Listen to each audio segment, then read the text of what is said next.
Thomas era un joven médico que trabajaba de interno en un frío hospital de Dakota del Norte. Su vocación y sus ganas de salvar vidas eran el único motivo por el que no caía, rendido de cansancio. En unas interminables guardias que podían prolongarse hasta 36 horas y que le dejaban exhausto. Aquella noche había sido especialmente dura. El servicio de urgencias no tuvo ningún respiro y Thomas había tenido que encargarse por primera vez de un paciente, sin el respaldo de otro doctor. Luchó por la vida de una chica que no debía tener más de 22 años. Durante más de 2 horas, pero desde que llegó se había considerado un caso perdido, o sea, imposible. Y en el hospital decidieron priorizar a otros pacientes que tenían más posibilidades de sobrevivir.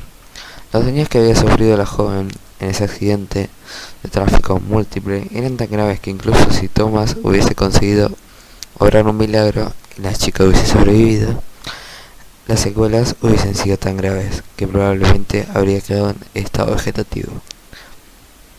Los médicos más experimentados del hospital habían acudido en la ayuda de los otros accidentados y decidieron bautizar a Thomas con un caso imposible para que un primer fracaso le hiciera comprender lo duro que es su profesión y no empezara a creérselo demasiado. Además, priorizando a otros de los heridos, habían conseguido salvar la vida de 3 personas, en lo que había sido el peor accidente de tráfico que habían registrado las carreteras de la región en meses. Thomas era consciente de que la chica probablemente nunca tuvo posibilidad de sobrevivir, pero aún así se sentía destrozado por dentro, y tuvo que tragar saliva para contenerse las ganas de llorar cuando le puso una pulsera negra a la fallecida. La pulsera negra era un protocolo de su hospital que servía para marcar a un difunto y señalar la hora y causa de su muerte. Normalmente eran las enfermedades quienes se encargaban de rellenar los datos y ponerle la pulsera antes de mandar a un cadáver a la morgue. Pero Thomas pensó que haciéndolo el recuerdo de su primer fracaso le serviría para aprender y avanzar en la que puede llegar a ser una de las profesiones más duras. Bueno, memorizó cada una de las facciones de la chica y la cubrió con una sábana para que uno de los celadores se la llevara en una camilla por un interminable pasillo que conducía al depósito de cadáveres. Al finalizar su turno, Thomas parecía un zombie, su cara demacrada por el cansancio y el fuerte impacto emocional de perder su primer paciente. Le habían dejado destrozado. No era la primera vez que alguien se moría en una mesa de operaciones frente a él, pero esta era la primera vez que él era el doctor al mando, el único responsable. En su mente repasaba todos y cada uno de sus movimientos y trataba de buscar cuál fue su error o si había algo más que él pudiera haber hecho. Pero incluso él mismo sabía que su proceder había sido impecable, que cuando a alguien le llega la hora es imposible luchar contra el destino. Cabizbajo y caminando casi dormido, entró al ascensor. Se dirigía a la 7ª planta, donde tenía su ropa.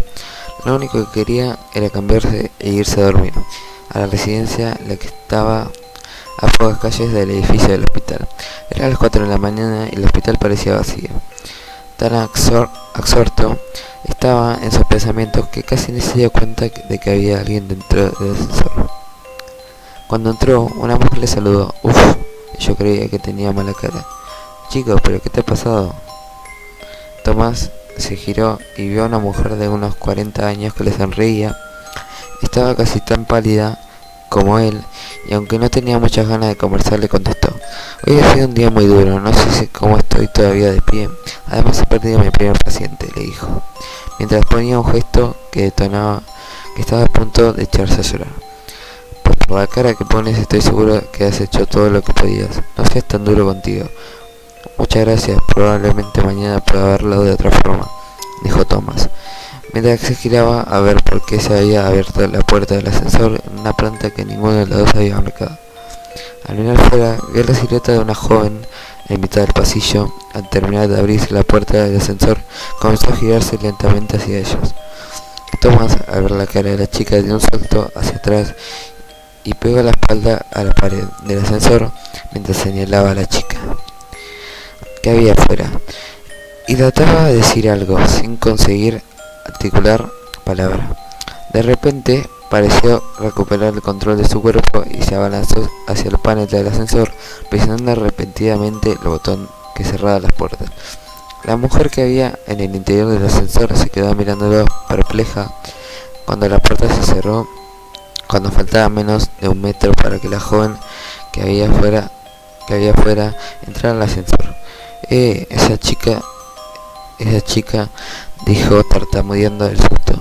Yo mismo la vi morir, no pude hacer nada para salvarla y le puse esa pulsera negra. La mujer que se había mantenido pegada a la pared sonrió y mientras levantaba el brazo le preguntó: ¿una pulsera como esta? Thomas se giró a mirarla y vio como en su muñeca había una pulsera de color negro idéntica a las que usaban en el hospital.